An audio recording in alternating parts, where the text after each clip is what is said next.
It's live. Well, good evening and welcome to this live episode of the Philosophy of Information, where we will try to see events of our time with a more philosophical perspective. My name is Andre Meloche, and I would like to welcome tonight's guest, Dr. Peyman Askari. Good evening, Dr. Askari. How are you tonight? I'm doing pretty good. I forgot to bring my stethoscope and my lab coat, but otherwise it's always good. It's okay. We will not do brain surgery tonight, unless, virtually maybe. Thank you for accepting my invitation. And I know you since a couple of months. So, Peyman, I met you when I was nominated to be a candidate for the People's Party of Canada. And at the time, you kindly proposed me an interview about my goals. So, Peyman, you have a channel on Rumble entitled In Lay Terms, in which you conducted many interviews, more than 79 now, with many great individuals. So viewers can find all the links to your channel and your website in the description of this interview. So tonight, my goal would be to do an interview with you to show more about the man behind the public character, the interviewer, and the candidate. So Peyman, you were born in Iran, and you arrived in Canada when you were 6 years old. So I would ask you, my first question would be, how was it to arrive in a foreign country when you were 6 years old? Do you have any fantastic souvenirs as a child to share with us? And was the adaptation difficult, notably toward the language or the culture? The one thing I'll say is that children are remarkably resilient. I don't have any of my own, but I do remember from my childhood, like when I was in Iran, there was a war going on. Like I remember Saddam's rockets were going overhead. Me and my uncle would trace them. But when you're at that age, it doesn't really impact you. We went to Germany, and life in Germany was very hard for immigrants. But when you're a kid, it doesn't really impact you. But I do remember when I came to Canada, like I loved this place. Like there was a level of happiness that my family sort of felt the moment we landed in Montreal that we didn't really feel in Iran or in Germany. So that's partly why I'm running, because I love this country. It was in 1989, I think you arrived in Montreal? Yeah, we got here in 89 and we were in Montreal for like a week, and then we made our way to Ottawa. Oh, okay. And then you stayed in Ottawa, or you moved directly to BC? I think we were in Ottawa. I did my grade one. Yeah, grade one, I was in Ottawa for 1 year, but it was so cold, my father couldn't handle it. So we moved to Vancouver. Oh, BC, it's more mild weather. Okay. Yeah, Peyman, you studied in neuroscience. So, and I read your thesis. You kindly sent it to me so I could read it. So I have to tell the viewer that I'm not a biologist, so I hope my question won't be too naive. Recently, Yuval Noah Harari, who is an Israeli historian, became quite famous with controversial declaration. And he said, and I quote, "Human brain is a hackable interface," end quote. Do you think we can manipulate the brain? And in your opinion, is it ethical to do so? First of all, caveat, I got my PhD in 2012 and I haven't been studying neuroscience since then. So who knows what's changed. But like with respect to hacking the human brain, if I recall correctly, there's between 1 and 10 billion neurons in your brain. So that's almost as many stars as there are in the Milky Way galaxy. And that's just packed in this tight little space in your head. 90% of the cells in your brain are actually not neurons, they're glial cells. So my point is, these cells are very, very small. And then these tiny, tiny cells, they make like tens of thousands or hundreds of thousands of other connections with other cells. This is what they mean when they say white matter versus gray matter. Mm-hmm. I think gray matter is the connections, white matter is the cells. These things are so tiny that it's almost impossible to get one electrode down to connect to the cell, let alone the connections between the cells. So when he's saying hacking them, technology has progressed, and I'm sure you could find ways to hack them. I mean, recreational drug use is one example of hacking your Yes. brain, but it's not as easy as, you know, hacking a computer program. It's not as easy as hacking the retina, which they have done, and I can go into that because I did some research in the visual pathway. But I just want to make the viewer understand that the brain is a very, very complicated system. And then I think Yes. your second question was, is it ethical? Yes. Yeah, I mean, if there's free will involved, you could make the argument it's ethical. You're messing with God's design. There's no end of like neo noir cyberpunk genre movie videos talking about this, like Blade Runner. So probably bad things will happen. I just I would not want these monsters to have more power than they already have. Mm-hmm. It's interesting. Your thesis was entitled "A Sense of Place: A Model of Synaptic Plasticity in the Hippocampus." Could you describe for our viewers the concept of plasticity in the human brain? Can we compare it to a muscle, and does it expand or shrink with intellectual activities?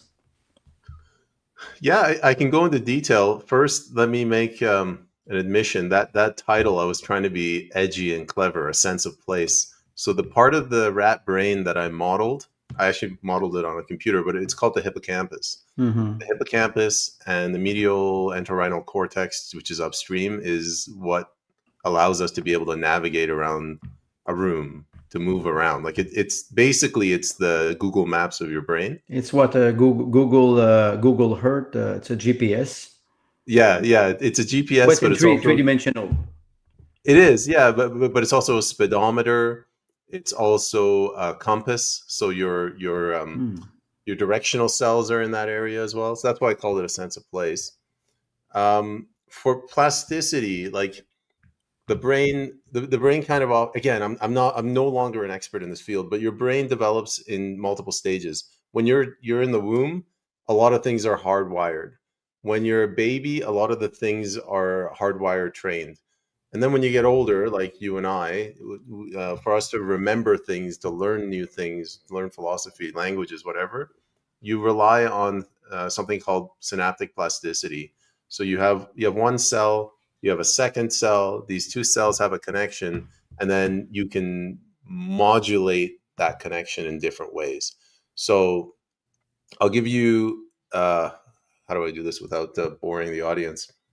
Um, so let's go back to basics. You have a cell. The cell, you can think of it as a computer. A cell upstream sends a chemical to the cell at the front entrance door. It's called a dendrite.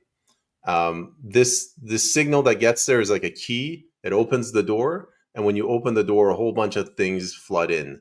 One of those things is calcium. Calcium goes into the center of the cell, and it causes a whole bunch of activity. And one of those things that it does is it changes the actual physical structure of the either the upstream or downstream door. It's called a synapse, right? Where two cells connect.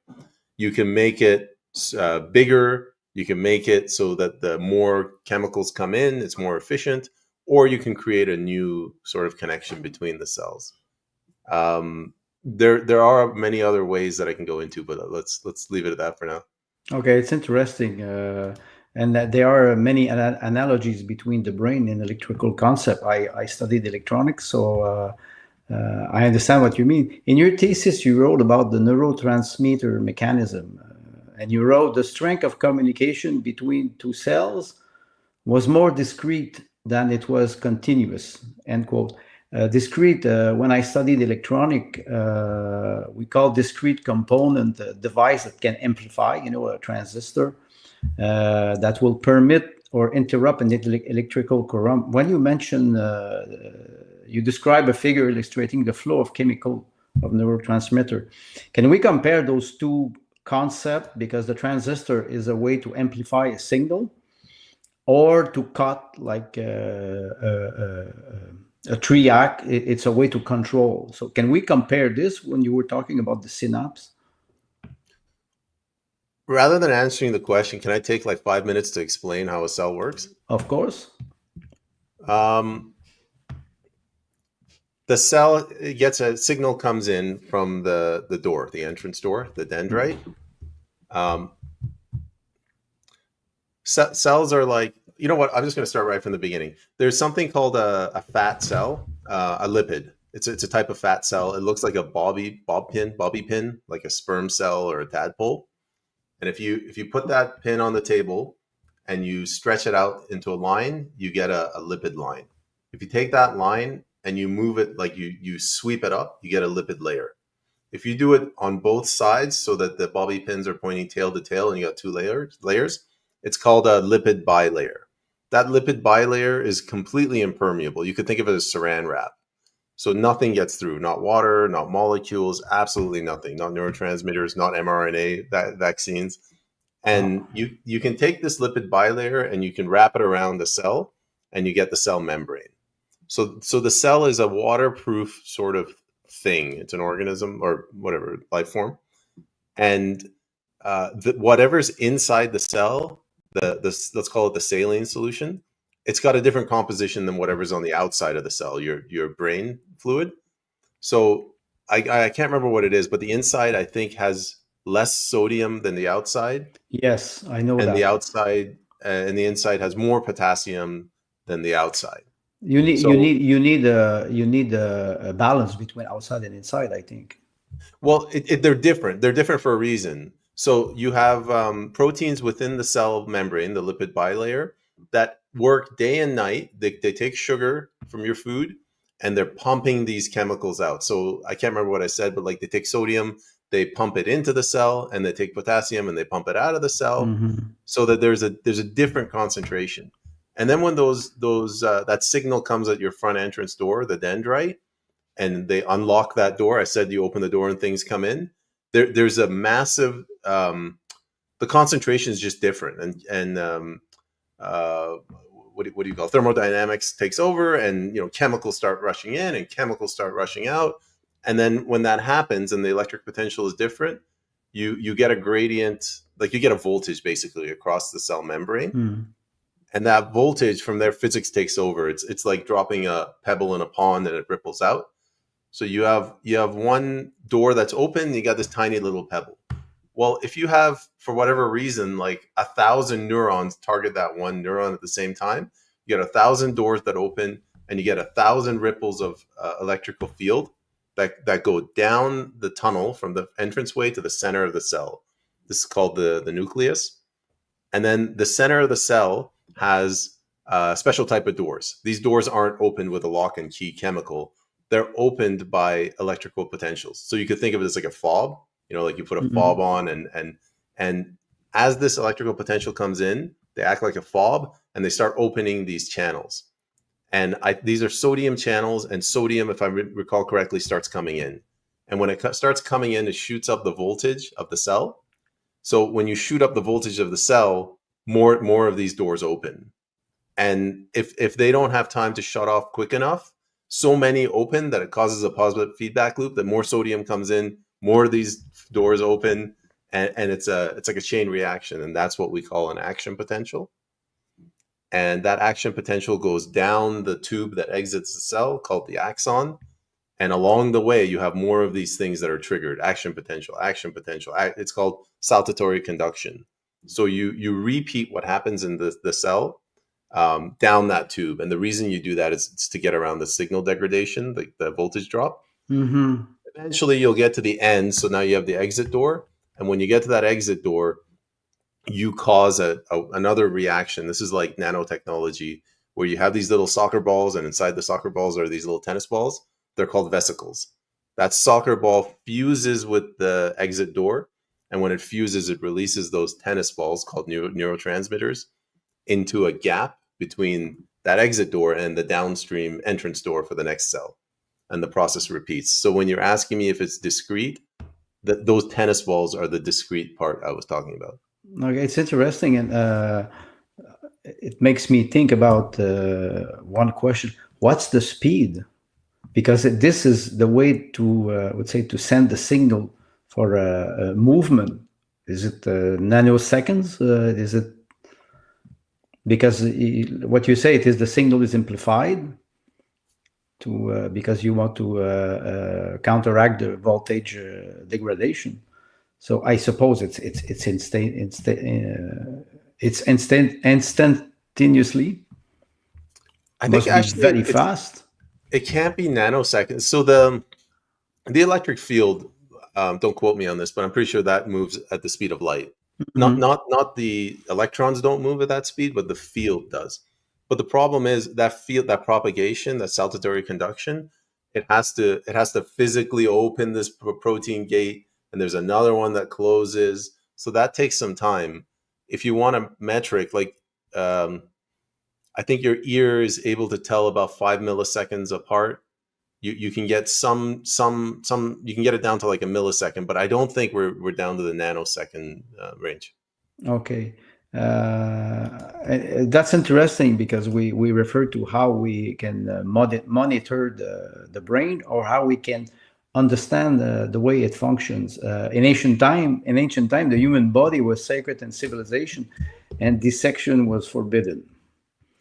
Then before computer, brain scan, and electronic microscope, we were relying on dissection and drawing to understand the human body.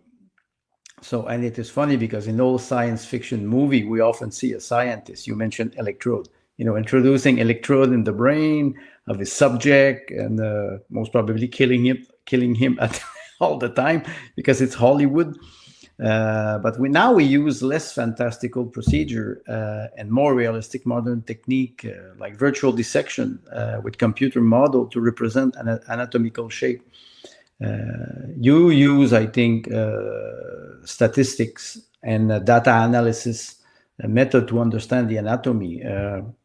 With brain imagery today, can we analyze in real time the reaction of the brain? Can we measure the electric activity? Is it through computer modeling? How does it work? I can try to answer that in a couple of different ways. There was a program that I used to use.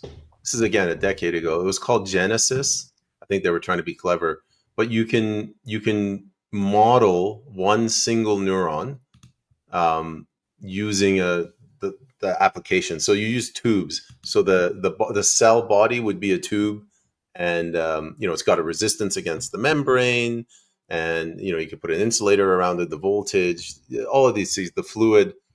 But that was like one cell, and you need like a whole computer to model it. Now, I don't think it's. I'm going to go on a limb here. I'm going to say it's physically impossible to model every single neuron in the brain in a computer. You would have to. You can simplify it. Like there's something called the Izikevich model, which you can run with minimal, like 32 bits or something, and you can model different types of neurons. But what I'm trying to get at is let's call it God. Like God has created this amazing machine called the cell, the neuron. And God's also created this universe that has an infinite memory capacity. So when an electric field goes down the cell membrane, it's almost like there are pockets of memory. Like the universe has created these atoms that understand their energy level, and as time passes, that the energy level dissipates. If you try to model that in a computer, you need an immeasurable amount of RAM to capture that. You can try to model it, but like I just can't believe that we can capture every single the activity of every single neuron in the brain in real time. I just don't think we have the sensitivity for that. And even if we had the resolution to do that, like there's hundreds of billions of connections between these neurons firing at the same time. I don't think we're there yet. So we are I would say not hackable, but our brain is extraordinarily complex, and we still have to be modest, I suppose, with the technology. And I have another question. Recently, I saw a video on YouTube. I know there's a lot of things that are not reliable on YouTube, but there was a video about a quadriplegic man who had an implant, a chip in his brain. They drilled brain, and they implanted a chip, and they have, like you said, those. I think they were nano electrode. They go and connect in the brain, and the man was able to play with a computer just by the sheer force of his thought. And how does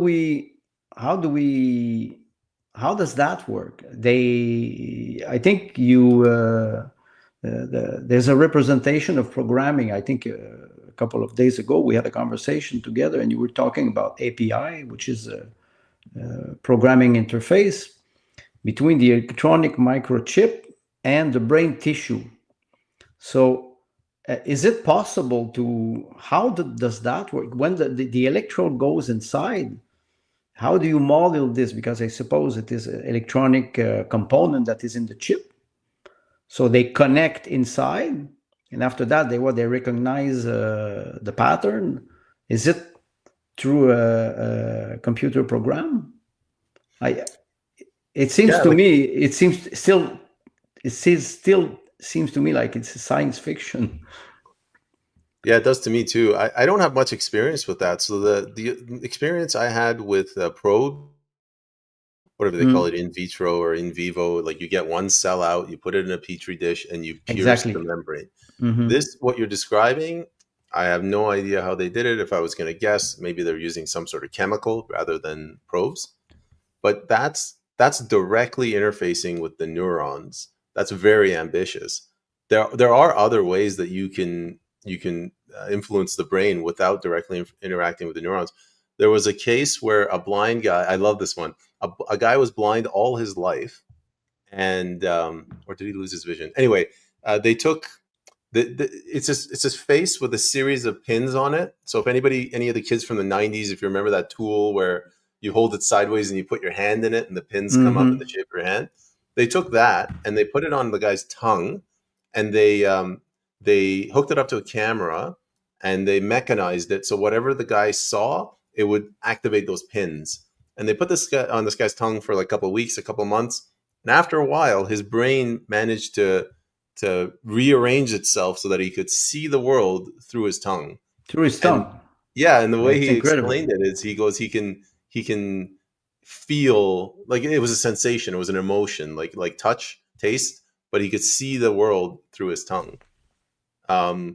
That's another way that to me, that's a more effective way of reprogramming your brain, because you're using the existing, I guess you could call it API. Like your sensory neurons are sort of the API of the real world and your brain. It's interesting because you say reprogramming.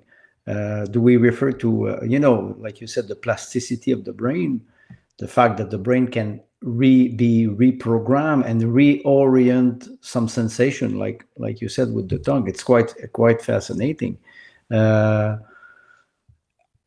I want to talk about nanoparticles. I wrote in one of my essays recently, because I'm a very sarcastic man. So I said, but we won't be grafting prostheses onto living being or sewing human body parts together. Instead, we will be amalgamating living cells onto nanoparticles. So we now have biological computer with, I found that recently, hardware, software, and they call it wetware. Wetware would be the tissue. And those biological computer, it seems that they consume very little energy comparing to the massive silicon computers that we actually built in 1945, 1950, when they started to build the first computer. It was taking a full room. Then we started to have a portable computer. We started to have an individual computer, and now we have a mobile phone, and technology does not stop. So do you think those biological computer, they have a plate, and like you said, they take cells and they grow them in vitro, and under that you have an interface, which is an electronic interface, and they monitor that, and they feed the cell, and the cell grows, and it connects to the electronic component. I will not go into the detail, but there's a video on YouTube that I found, and I was telling myself, that's the interface. How does it work? And they were talking about the fact that the computer, those biological computers, they consume very little energy for very, would say, very big amount of data mining or data processing. We're talking about real living cells. Do you think it is ethical to do that? Because those cells that you were talking about neurons, the amount of neurons is huge in the brain.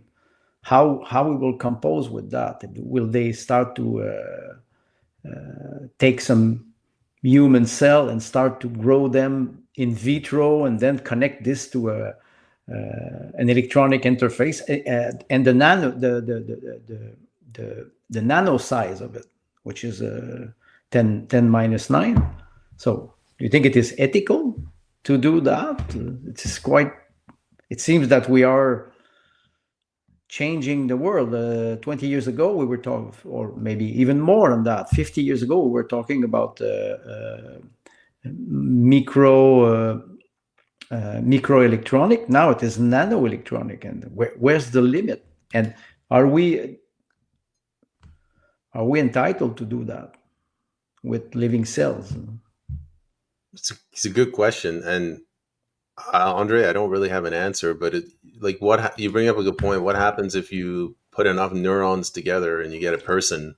Can you then shut that person off? Is it slavery? Do you own that person?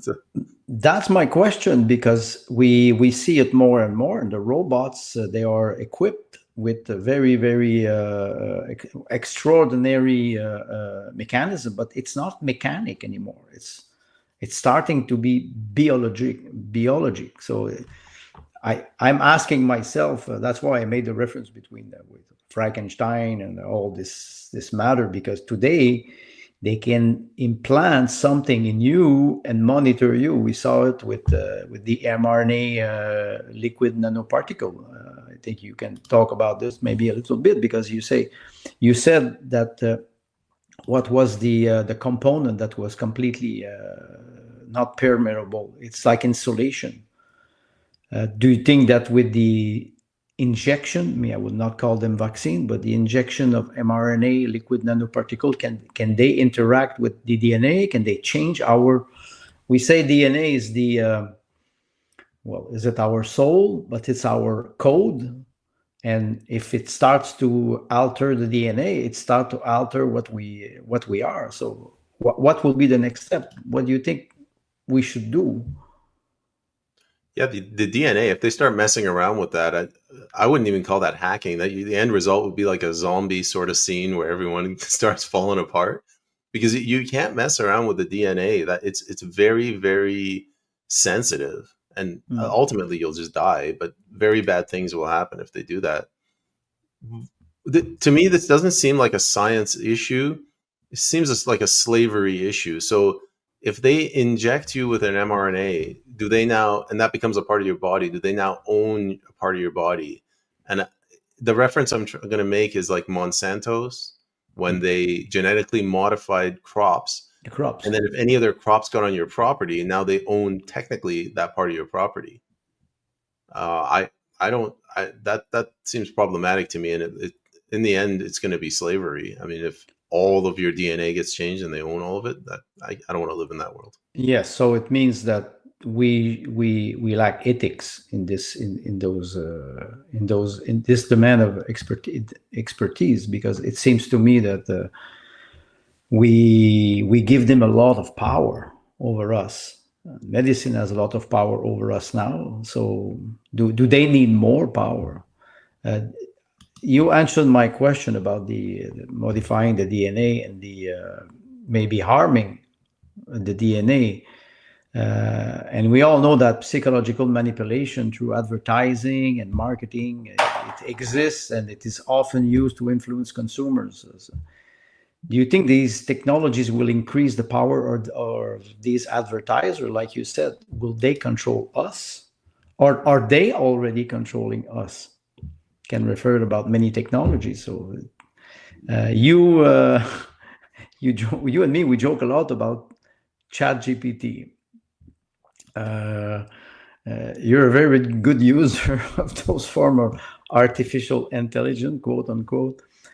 Do you see artificial intelligence, the way we present it today, as a highly developed technological tool, or as something that could eventually replace human free will? Because after all, Klaus Schwab has declared, I would think it was in 2019, a little bit before the pandemic, he said that universal suffrage will one day be replaced by an AI. So what do we do? How do you perceive ChatGPT, a tool or something that will become more threatening? It's occurred to me that the more I become reliant on ChatGPT is a phenomenal tool. It is an amazing way to do really, really boring things quickly so I don't have to do it. Like, I do not want to go to Stats Canada figures from 1971 to 1999 and reconcile 3 different spreadsheets across every year. ChatGPT can do that. But as I become reliant on that, whoever controls that ChatGPT, I'm at their mercy. I mean, they can manipulate it. And then if I catch them manipulating it and I call them out on it, they'll be like, all right, don't use the software. And at that point, I'm like a heroin addict. I'm like, no, I need it. Give me my fix. No, that's Um, interesting. The fact that we can be dependent. Dependent is it's also a drug. If we like I was making jokes, I would say many years ago when Wikipedia started. I was saying when internet is down, the IQ of people drop 70% because they cannot access their mobile phone. And those new technology, like the Neuralink of Elon Musk, I don't know if you saw the robots of Boston Dynamic, and they're incredible. Or the robots of Tesla, they move like I was seeing this 4 or 5 years ago. Now today it is incredible. They act like human, and it's quite fascinating because when I referred to Yuval Noah Harari, we were saying there's a lot of useful mouth. Do you think that we will arrive one day where we will have to compose with, I would say, the rights of robots? this goes back to your other question about, if you get a clump of neurons together, does that constitute a person? I mean, I don't see a robot as a person. I don't know if we're gonna get there. Who knows? Like, I remember do you remember Dolly, the Yes, what was it, the it was sheep that was a cloned? sheep. It was a sheep. Yes. Yeah, well, I don't know whatever happened. Like that, there's one case where humanity did the right thing and they stopped it. I would imagine there'd be like underground cloning facilities everywhere. But if we if we do get to that point where robots are really smart, I don't want to live in a world where robots have the same rights as hell. I don't even get my rights from the government, let alone a robot getting the right from me. The way I figure, if I created you, I gave you life, I own you. Yes, Um, you're right, and the physiological danger. The big techs, we call them the big tech. It's not conspiracy theory anymore. They are real, and they have a lot of money, and those technology they I would say they are often used to manipulate people. Yeah, I would say my next question in our can world I? now. Can I? Sorry, before you go to the next Yes, question, go ahead.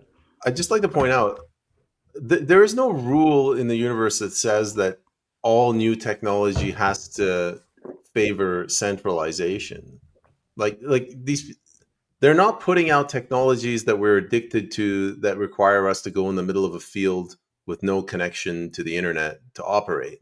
Like all of these things like Facebook, X, Instagram, some of the more controversial ones, it's all about like getting us addicted to the centralization so that government or the corporations, whatever, can increase their power. I guess this is the weakness of man. Like they're not doing this for some altruistic higher purpose to make Peyman Askari's life better. They're doing it for profit, which is another way of saying for power. That is my main concern with all this technological drive. I think you answered the question. I wanted to ask about no, but it's a very good answer. A dystopian world, and it is quite interesting because they create the need for technology.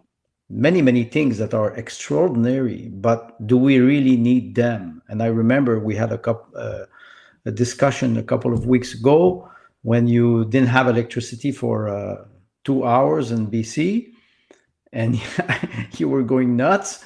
And I wrote you, I said, oh, but we have power failure here in Quebec one time per month, and usually it is 12 to 18 hours. So, but I can tell you, when it is 12 hours, what do my wife and I, what do? We go to bed, we read if it is during the day, and at night, if we don't have a candelier or if we don't have an emergency light, we just go to bed, and we change the rhythm. So it's quite interesting to see that we are dependent on energy and technology, and that is, it can become addictive. It can addictive. I will have a question about a political question. Can we change things with political activism? You are a candidate of the People's Party of Canada. You're very active. You have a lot of exposure with your interview. Do you consider that it is activism? What would be the difference between activism and, I would say, a political movement, in your opinion? If you want to, so let's put journalism on one side, where you're like an investigator, you're an independent observer, and you're just calling things as you see it. You could put activism on a far other side, where you're completely biased and you have an end in mind, and you'll move, heaven and earth to get there.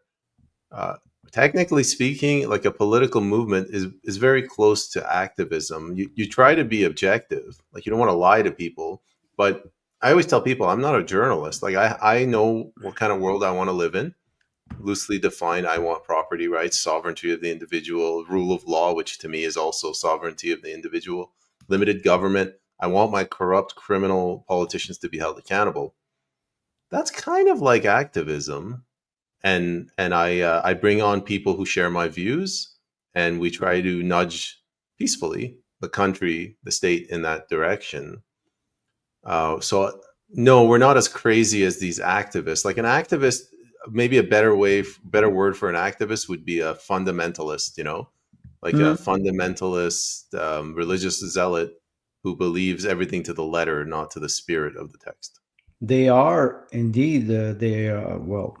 Fanatics, but they are very determined. And there was an event about a month ago in Montreal where an ex-MLA, or he was MLA, or he was a candidate for one party in Quebec, and he climbed the Jacques Cartier Bridge at 6 o'clock in the morning during peak hours, and he stalled 2 million people that were going, and everybody were angry. They took him down. They put him in jail for 9 days, and he started to do a hunger strike. He said, "I'm in Soviet Union," and blah, and they released him, and he was doing activism against climate, against oil. So I think you're right. Sometimes they are quite fanatic, and sometimes it's disturbing. And we see it in Canada since a couple of months or a year. All the manifestation that we have everywhere, they're not peaceful manifestation. We have a lot. I want to talk about innovation with you. I think you mentioned it about many technologies that we don't really need. Like nanobots that are in the injection. I saw biogel with nano particles, and that assemble in it. It's quite disturbing because it seems like they are controlled. We have 5G antenna, and do you think all those new technology, they are there to control people? Is there a hidden agenda behind? I will be a conspiracy theorist now, but do you think that all those technologies are used against us because you have many private entities and even public? MIT, the Massachusetts Institute of Technology, There's a philosopher, Slavoj Žižek. He's a Bulgarian philosopher or a Romanian, I don't remember, but he's very famous, and he went to visit MIT many years ago, and he was talking to researchers who were trying to manipulate concepts with rats, and he asked, and he's a philosopher, so he asked the question to the researchers, but is it ethical? And the researchers said, but they will not know about it. So is it a conspiracy theory? When we were talking about chips, we see what is happening now. Can we, politically speaking, can we talk about this? Is it taboo? Because as soon as you start to talk like this, you're accused of being a conspiracy theorist, and there's no conversation. You were talking about accountability, political accountability. It's even hard to have accountability in the House of Commons in Canada. So how do we do this with technologies? Those big tech, they have so much power. How do we control them? So it's funny. Originally, when I applied for my PhD, I was trying to get into nanoscience, like nanoengineering, but I think my grades weren't good enough, so they kicked me down to computational neuroscience. So it's funny. Maybe it's a blessing in disguise. I think, like, technology has just impacted our lives so much that things have changed and we don't realize it. So take something like the airplane. Before, when we had property rights, like, you owned everything under your property and everything above it. And then we started getting commercial airlines, and they started violating our airspace. And rather than saying, airlines are illegal, or the airline company has to go door to door to every single house on the flight path and get their permission, rather than doing that, they just said, well, why don't we just take that right away from people? And I'm talking about the US. They did this through the Congress. You mentioned 5G, just wireless technology. Technically, they're trespassing on your property. I mean, if you have electromagnetic sensitivity and somebody points radio frequency in your direction, they're trespassing on your property. So what I'm pointing out is the erosion of common law, but just like common sense. If you look at vaccines, even before what happened during COVID, I mean, you can look at the polio vaccine. My uncle used to tell me something. My parents were born in Iran in 1940s. So that's like being born in the West in the 1840s. They're like a generation behind, or a century behind. And they used to say, like, as if you survived through childhood in Iran, you could survive anything. And you contrast that now with children, like every family, every 3 or 4 families has one child who has autism. Like every school has an EpiPen in case, somebody drops a peanut shell and, they got to evacuate the entire school. Yes, it's like stage 4 laboratory. Stage 4 what? Stage 4 laboratory research, right, for right. bio technology. So yes, I agree with you. you got to lock it down. But my point is, like, we're pursuing these technological advancements, and they do have benefits, but then they have problems down the road. And this is a problem that's existed before civilization. Like, our dependence on wheat has caused a lot of problems. I guess maybe our diet that caused our teeth there's no gaps between our teeth, or what I'm saying. Like, we don't have the fauna that you like, the natural flossing effect of if you're only eating fruits and vegetables, to like now your teeth are totally tied, right, pressed up against each other, and now everybody gets cavities every 6 months. Shoes are another one. Like, when you wear shoes, you change your posture. I pity these people that are going for a jog. I'm like, dude, make up your mind. Either watch TV or go for a run. Don't jog. No, I agree with you, but this is interesting because some people call it progress, evolution, or education. Education, you put children, they run. Me, I have a river here, and I have a neighbor this summer. His little boy, his name is Andrew, like me, and he was nude in the river all summer. Little boy, 4 years old, with his father, running everywhere. There's a little beach, trying to catch small fish. And I was telling myself, this little boy is free. And because one day we'll have to wear shoes, one day we'll have to go to school, have an education, which is good. But sometimes the education pushes us very far from, I would say, a normal development. And you mentioned it. You mentioned sovereignty, and you mentioned territorial control. Is it possible to, I would say, to develop those technologies with, I would say, more ethical rule? How can we do that politically? Because it doesn't seem that we see this now. It seems that all those big tech, they control the research, and they get up with discovery every 6 months. After that, they commercialize it, and that's it. We have no way to question that. How do we do this politically? Can we take back this control? Yes, you can. I don't know if we can do it in our lifetime. So some barriers, obviously, central banking is one. Like just giving loans at interest to your government, and you're indebted for life. Maybe that doesn't have to do with corporations, but patent is another one. So you and I, if you and I started a tech company tomorrow, just filing a patent, it takes about $100,000, and then you need another couple $100,000 to fight it. If IBM slaps you and I with a lawsuit, we're kind of screwed. Regulations are another one. Like in the US, there are regulations when you create a website, just a simple website, ratemydog.com. So just put pictures of your dog, who's got the coolest dog. You have to make that so that it's accessible by people with disabilities, people who are maybe blind, people who may be adaptation deaf, of the colorblind, the interface. There's a charge associated with that. Elon Musk can get over that hurdle. You and I can't.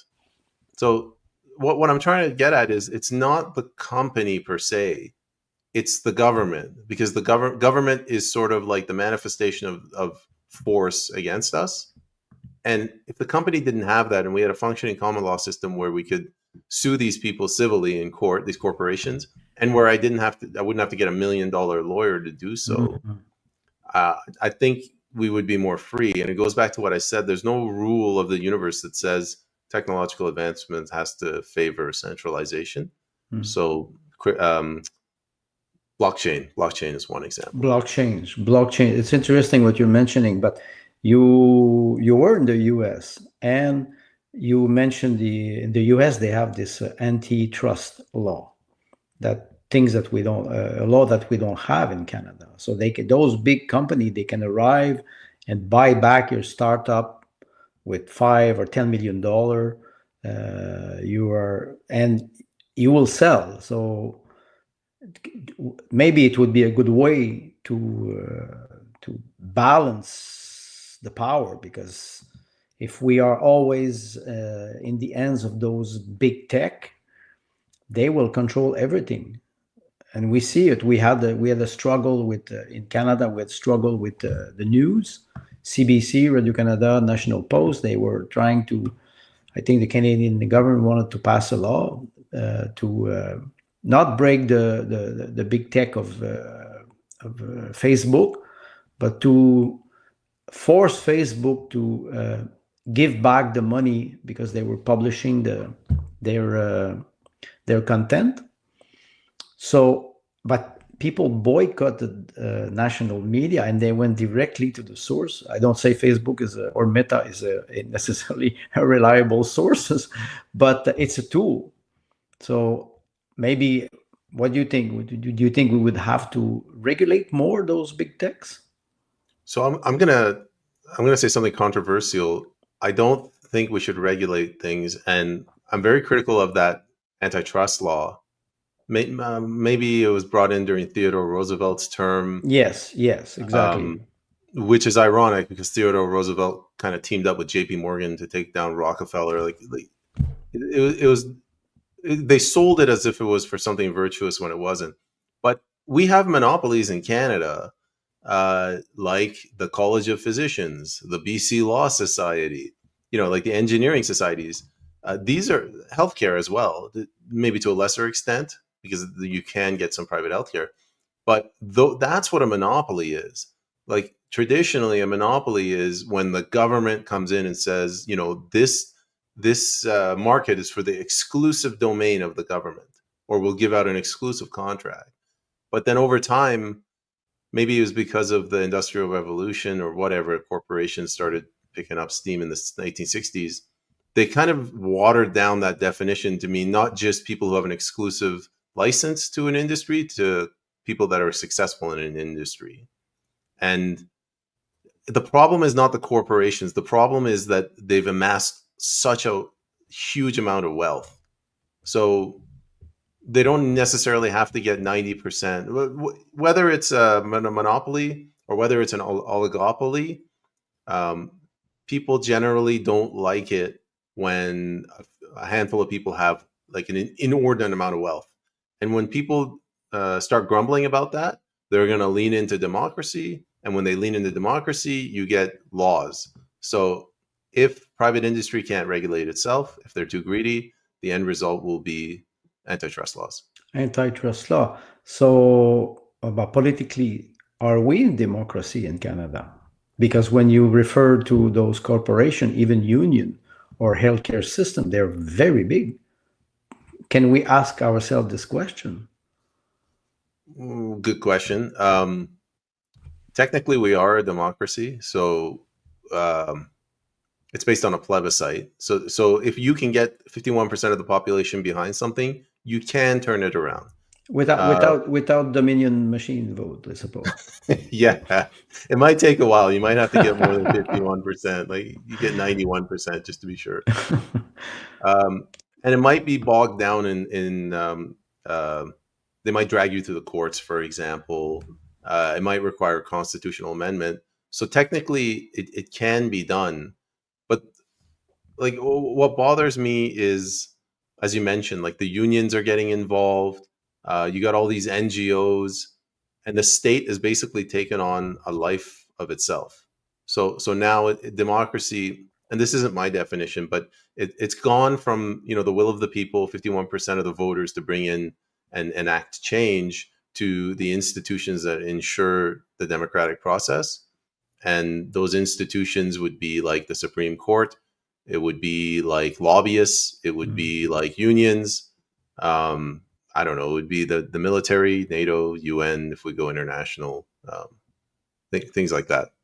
With the Canadian Armed Forces today, I think it will be a little bit more difficult, especially with their new, I would say, neutral policies. You since 1 year you have committed yourself to give a voice to ordinary citizens and to individuals who are also specialists in their field of expertise. Many of them have been censored and threatened with economical retaliation because they are there to speak the truth. We think about many scientists who were censored during the pandemic. With your many interviews, now you have 79. I went on your website today just to make sure that I had the account right. So, and I think maybe I missed one or two. You taught us how to express our concern for democracy, because I follow practically all your interviews, and you have always well, first of all, you have a good sense of humor. And those questions, you let people speak. And I can recall the interview of Tucker Carlson with Vladimir Putin. And at the beginning of the interview, Tucker Carlson started to talk, and Putin said, wait, do you want a show or you want an interview? And I think Tucker Carlson understood the message, and he let Putin speak.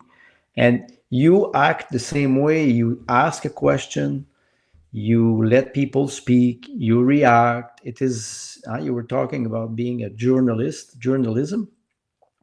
When we look at journalists today, they don't really act like this. They act more like activists, or I would say collaborators of the government. So how do we protect free speech? How do we protect it? Because you give a lot of places to those people. And I saw one interview with one doctor, with BC doctor. I was shocked because she was extremely elaborate. It was clean. It was, and we felt during this interview that not maybe not threatened, but she was not pleased with the system. So how do we? You do it a lot. You do a lot, and this is, I think, for personally, I want to thank you because I learned a lot through your interview. So will you continue like this? What's your next project? So yeah, well, thanks for watching it. I guess you're one of like the 3 viewers that actually watches my podcast. No, regularly. you have more than that. I feel like we've lost something. Like our way of life has changed over the years. So before you had something called like local media, local press, you know, a guy in the community that reads the news and reports on it. And that person, if they misrepresent the facts, they're going to be held accountable in the community because they know, they live there, they know everybody, and they're going to lose credibility. As that's kind of dissipated and power's been centralized in Canada and the CBC anyway, that balance is gone now. And the reason I do these podcasts, the reason I bring one person on and we do one-on-one, is I'm trying to reintroduce that into society, sort of like the local media, local journalists, and these ordinary citizens. I'm trying to empower them and say, you know, solutions aren't going to come from high above. There's no such thing as an expert. These idiots, knuckleheads that go on CBC, they have absolutely no idea how anything works. You're a single mother. You're an electrician. I don't know. You're an immigrant. You're a former veteran, a former soldier. Tell me what problems you see in the world. Why do you think they're happening? And I'm hoping to spark something in them so that they go start their own podcast or they go talk to somebody as well. And, you know, we need to start communicating with one another. If I can just add something else, this word free speech, it's kind of like the word democracy. It's just constantly used and we don't really know what it means. So when we say free speech, we assume it just means our the right to open our mouth and, you know, sound comes out of it.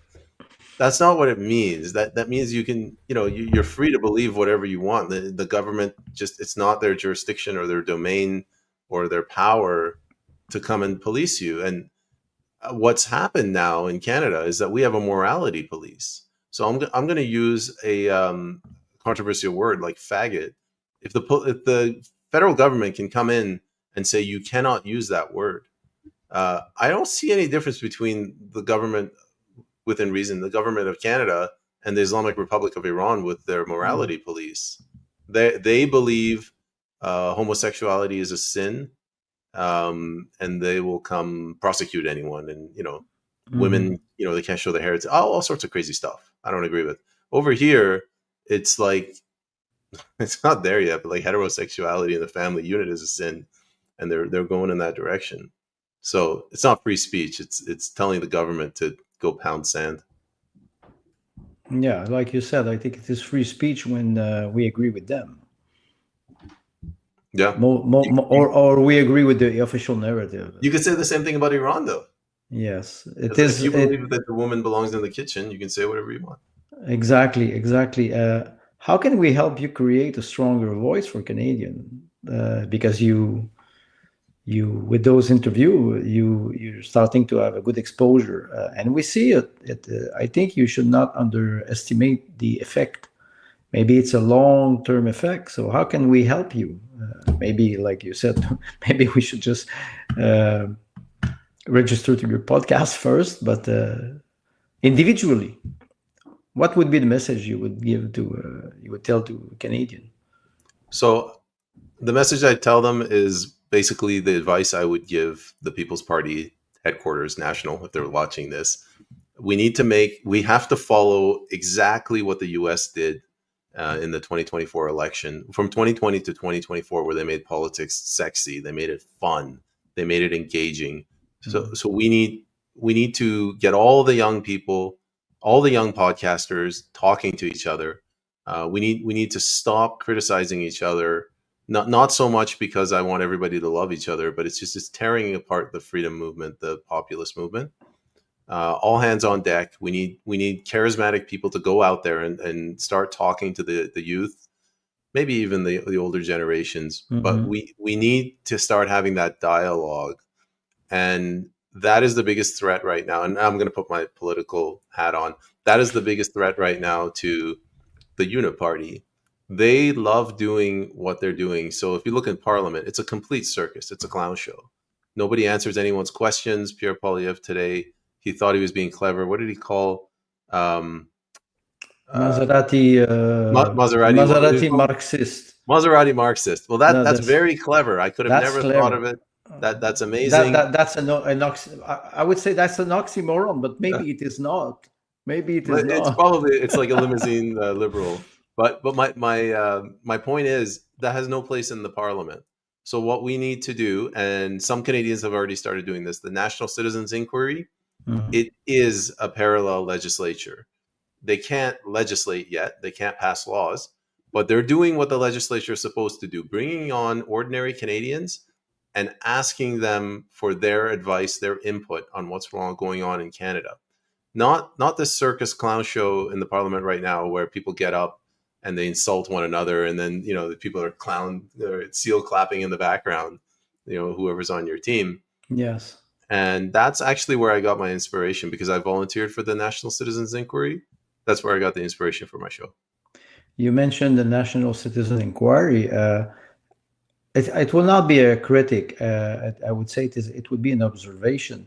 It's in English, and I'm French Canadian, and I speak very well English. I understand very well English. I write in English, but it's not the case for every Quebecers or some French Canadian in New Brunswick and Manitoba. Do they have any French website? Do they where we could follow them, or do they need help to translate? Or because, like you said, it's important if it is legislation, and they're working on it, and like you said, they're bringing ordinary citizens to testify and to express their views, their opinion. How can we help them? Is it do they need help? I know that they had one. They held one of the hearings in Quebec. That one was in Okay, French, but okay, regularly I believe it's English. yes. And I don't know if they have the budget Ah, to transcribe everything into French and mhm. do the audio over it. I'll talk to. I'm close friends with Don Buckley, who's leading up the IT team, and if I ever get Sean Buckley on, I'll ask him about that and tell him to start a NCI in French. Yes, just maybe to spread the message to all Canadians. Peyman, you live in British Columbia, and you have very beautiful dogs. Even one of your colleague, Jody, adopted Maxime, Yeah, the people's uh, puppy. the people's puppy. I saw a video today. He was running in the snow. He's like a rocket. This dog. So you are an animal lover. My last question, maybe not, but let's say, how can we reconcile the protection of the environment? Canada is a big country, and the wildlife with economical development. How do we do that? Because we understand that we have to protect our land, but we also have to develop it. How can we do it? Because we see there are many conflicts between, I would say, pro-environment and pro-development. What's your perspective on that for Canada? Privatize the land. I mean, if you live on a farm and you walk around the farm and you find a tin can on the ground, you take pride in picking that up and recycling it or doing whatever with it, because it's your land. When it's city land, I mean, if I saw a tin can, maybe I'd pick it up. I probably wouldn't. I think people are going to notice a general theme with me where I'm trying to simplify things. Privatize the land and figure out how we used to do it back in the day. So if you're living on a farm and your neighbor septic tank starts seeping into your property, well, you file a complaint via the court. We used to call this nuisance. Yes. If you have a property and the guy next to you starts burning tires, well, you're supposed to go to court and a jury of your peers, 12 people, and you make your argument. Maybe it's a judge, but you make your argument. Judge, He burned the tires. I got sick. I couldn't work for 1 month. My salary is $120,000 a year. 1 month is $10,000. Compensate me. Yes. If the $10,000 is not enough of an incentive for them to stop burning the tires, you go back. You say they're intentionally doing this as a weapon against me. I want $1 million, and then they'll stop doing that. Mm-hmm. It gets a little harder as you get bigger. Like if they're dumping, radioactive materials into the water supply. Well, yeah, you have to deal with that in a different way. But the way you prevent large companies dumping chemicals in the water is not by telling Peyman Askari you can't use a plastic straw. There's two different things. That's yes. We see the contradiction today. I would have a final question for you, maybe the most difficult part. If you would have to make one promise in a future general election, which one would it be? Is this like one of those magic wand things where I can make anything happen? Or? You can make. You're a politician. You have to promise something to your constituents or the voters in your riding. What you will promise them? Well, if I could promise anything, I would say, make it so that government can't do to you what you can't do to your neighbor. But that's a little bit unrealistic. I always tell people, here's a very simple thing. If every politician followed this, we'd be in a better place. A bill comes before you. If it's an omnibus bill that's 100 pages long, I'm not reading it. If a bill comes towards you and it's 10, 20 pages, you look at the synopsis, the front page. And if I can't understand that just by quickly reading it, I'm not accepting it. If it comes before me and I can understand the synopsis, the sort of the overview, then I'm going to give it to my lawyer, pay a lawyer, be like, read the entire damn thing. If what's on the front, everything that's in the bill is supported by what's on the front, there's nothing hidden in there, then I'll read it. Like if you just do those three simple things, you can probably get rid of a lot of this in the garbage. Exactly. Maybe your lawyer will be, the name of your lawyer will be ChatGPT. yes, my lawyer. Yes. Peyman, thank you a lot for this interview. I wish you the best in politics. I would say we are colleagues. And do you have any final word of optimism or something you want to add for Canadian and for all of us? Yeah. I think things are going to get better, but like people have to start waking up. So our problem right now is not Justin Trudeau. It's not Jagmeet Singh. I think our problem is that people think government is God. And the only way to change that is we need to start talking to one another. Have your own podcast like I have. Start talking to your friends and family, your neighbors. If you can't get through to your friends and family and neighbors, you're kind of stuck with family, but maybe find new friends. Maybe move to a new neighborhood. Exactly. Maybe figure out to invest your dollars in things that you agree with. So, if the doctors here are not ideologically aligned with you and you're going to Mexico for a trip, there's nothing that says you can't get your dental work in Mexico. Your dollars give you the most powerful democratic tool that you have. And starve the beast, I guess, is my final word. Don't deprive Ottawa of their precious tax dollars. Thank you. That's a very, very, very good answer. So again, I wish you the best and good night. And by the way, Andre, you gave me PTSD because I had to open that thesis document to make sure it was the right one. I saw that thing. I hadn't looked at it in 10 years, and I started getting flashbacks of sleepless nights.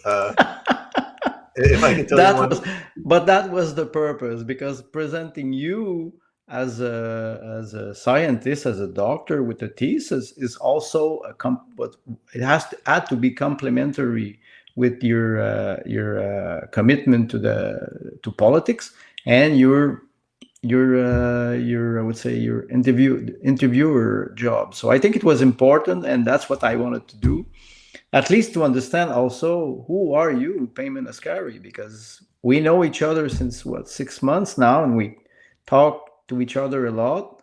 And sometimes I would have had questions to ask, but I said, okay, let's do a podcast with Peyman. So, and go a little bit more into your background so we can know you more and appreciate you.